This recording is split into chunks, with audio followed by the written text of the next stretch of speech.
नमस्कार दर्शक बंधु मोर चैनल रेसिपी विथ टिकिनी को आपण मानक स्वागत। आज मु आपण मानक बीट गाजर फ्राई करी देखेबी। बीट गाजर को पिला माने विशेष करी खाइबा को जमार भल पांतनी, किंतु एई रेसिपी देखिला परे से मान निश्चय या को खाइबा को बारंबार इच्छा करिवे। एबे आसंतु आमे जानिबा एथिपई कोन कोन सामग्री आवश्यक। एथिपई मु गोटे बीट नैची, बड़ बीट ने एथिपई किछि गाजर मध्ये नैची। एहा कहबे भल भाबरे धोई काटी नबा। देखंतु या को भल भाबरे धोई काटी आनिछि। एई परि भाबरे सरू सरू करी काटिबा दरकार। एबे मोर करेईटी गरम हे गेलानी।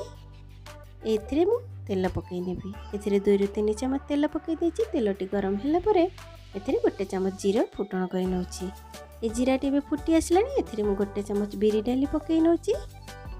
बिरी डालटी हैला परे आमे एथिरे कट्टा रसुण पकेबा। एथिरे मु 4-5 टी रसुण को चॉप करी रखिथिली। ए रसुण को पकई टिके भाजी नबा।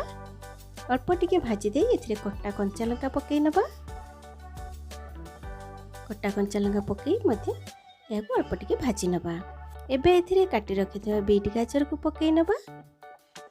या को पकई सरी एथिरे कट्टा पियाज पकई नबा। एथिरे मु 2 टी बड़ पियाज को काटी रखिथिली। या को पकई या को मिक्स करी नबा।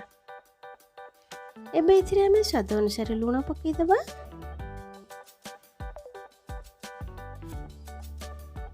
जेति कि आवश्यक हमें हळदी गुंड पकई नबा।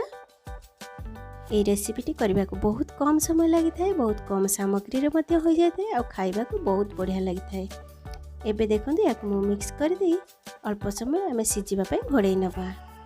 एटा मध्ये बेसी समय लागि न थाए, बहुत कम समय रे सिजि जाय थाए। काहे कि ना एटा हमें सरू सरू करी काटी नै छी। देखंतु एबे लेड काडी देखुची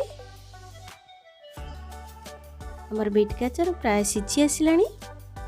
एबे इथिरे हमें किछि भुर्संग पत्र को पकई नबा, जहा द्वारा हमर भजाटी बहुत बढ़िया लागि थाए, बहुत फल वासना मध्ये आसी थाए।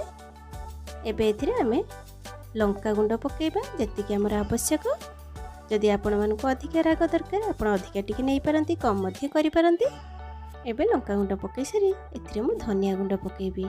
1 चमच पूरा धनिया गुंड पकईछु, जहा द्वारा हमर भजार वासना स्वाद बहुत बढ़िया आसी थाए।